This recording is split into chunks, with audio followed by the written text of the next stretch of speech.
গুনাহ থেকে বাঁচার একটা মাধ্যম এটাও যে যেই পরিবেশে, যেই অবস্থায়, যেই কারণে গুনাহ হইতে পারে তার থেকে আগের থেকেই দূরে থাকা। কোরআনুল কারীমের মধ্যে আল্লাহ তাআলা বলছেন, তিলকা হুদুদুল্লাহ ফালা তাকরাবুহা। আমি আল্লাহ যা নিষেধ করেছি তা আমি আল্লাহর সীমারেখা, আমি আল্লাহ দাগ দিছি, এটা এরপরে আসা নিষেধ। ধরেন আল্লাহ বলেন এটা আমার সীমানা, প্রতিটা হারাম আমি আল্লাহর সীমারেখা। ফালা তাকরাবুহা, তোমরা হারামের কাছে না, শুধু হারামের কাছাকাছি, মানে দূরের থেকেই সরে থাকো, কাছেও যেও না। একেবারে যেই দাগ দিছে এই দাগের উপরে তো আসবাই না, বরং দাগের কাছেও আসবা, আরো দূরের থেকে সরে যাব গুনাহ। এই কথা কোরআনে বারবার আছে। হযরত আদম এবং হাওয়া আলাইহিমাস সালাম সর্বপ্রথম যেদিন উনাদেরকে আল্লাহ তাআলা নিষেধ করছেন যে তোমরা ওই নির্দিষ্ট গাছের কাছে যেও না, ফল খেও না জান্নাতের মধ্যে, ওইখানে ওই দিন নিষেধের বেলায় আল্লাহ তাআলা এই শব্দটা প্রথম দিনই ব্যবহার করছে, ওয়ালা তাকরাবা হাদিহিস শাজারা, তোমরা দুইজন এই গাছের কাছেও যেও না। মানে গাছের সামনে তো যাইবাই না, গাছে দেখা যায় এমন কাছেও যাইও না। এই গুনার ক্ষেত্রে নিয়ম হলো গুনাহ করবে না এটা না, গুনার কাছেও যেও না।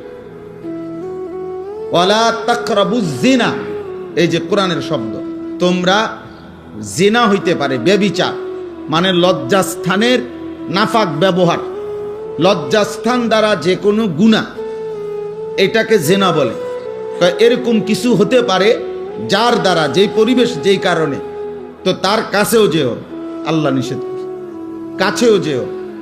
আল্লাহ তাআলা বলছে ওয়ালা তাকরাবুল ফাওয়াহিশা মা যাহারা মিনহা ওয়া মা বাতান, অশ্লীলতা বেহায়াপনার কাছেও যেও, কাছেও যেও।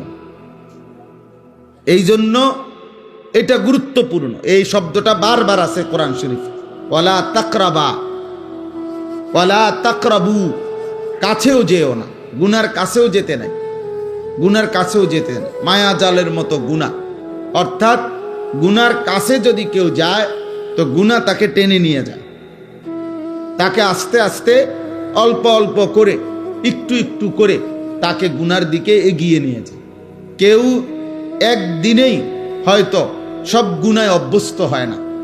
কোনো মদখোর একদিনেই মদ খায় না, নেশাখোর, নারী লুভী, চরিত্রহীন, কিন্তু একদিন এই নিজেকে ছেড়ে দিলে, হারামের ব্যাপারে কেউ যদি তাসাহুল করে, মানে যা নিষেধ তার ব্যাপারে যদি কেউ অবহেলা করে, একটু আধটু হইলে কিচ্ছু হইতো না, না, এই একটু আধটু একদিন তাকে পূর্ণ গুনার মধ্যে লিপ্ত করে ফেলে। এই জন্য এটা জরুরি, এই জন্য এটা জরুরি ভাই।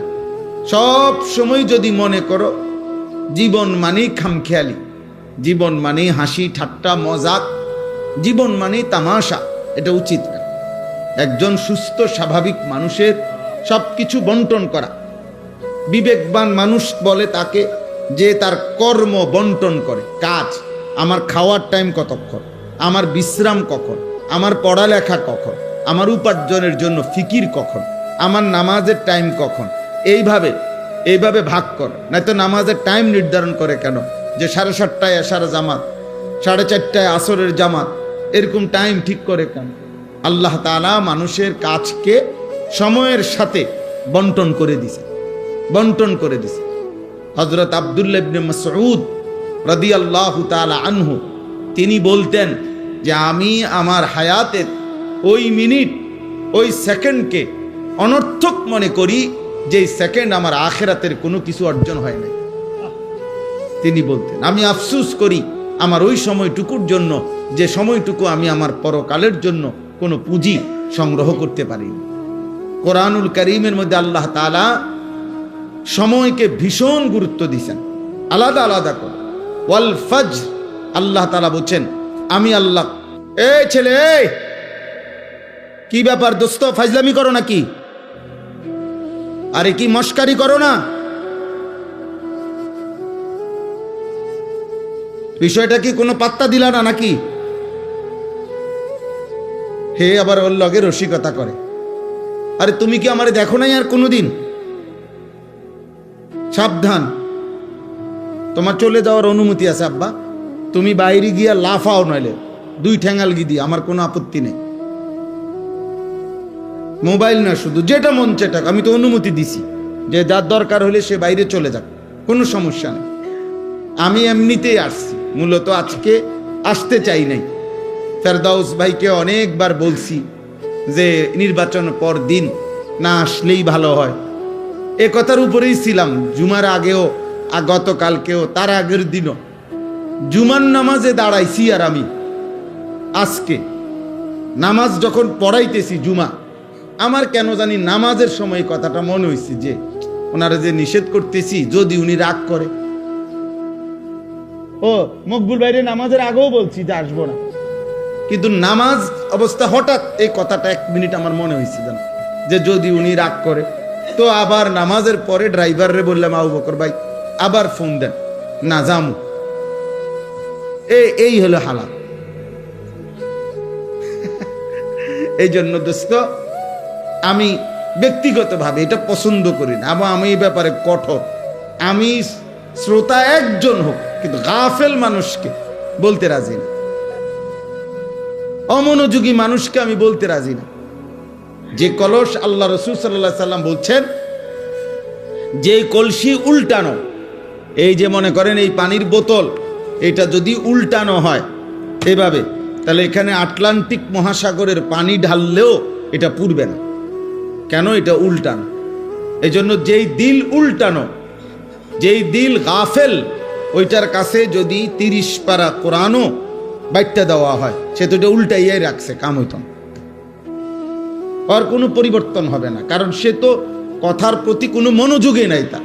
তো তারে আপনার ফিকির হইলেও শুনছি খিচুড়ি দিব, এটা দিব কোন সময়, অথবা 1 ফোঁটলা বিরিয়ানি দিবনি, খবর ল দিলে দিয়ালাই তো কহুদা ঘুরাইয়া লাভ কি? বুঝেন না কথা? সাবধান আব্বা, মুসলমানের সন্তান প্রতি মুহূর্ত ফিকিরমান হওয়া চাই। কাজের বন্টন সুস্থ স্বাভাবিক, এটা মানুষের পরিচয়। আল্লাহ তাআলা কোরআনুল কারীমের মধ্যে বলছেন, ওয়াল আসর, আসরের কসম, ওয়াল ফজর, ফজরের কসম। আল্লাহ তাআলা কসম করছেন সময়ের আলাদা আলাদা।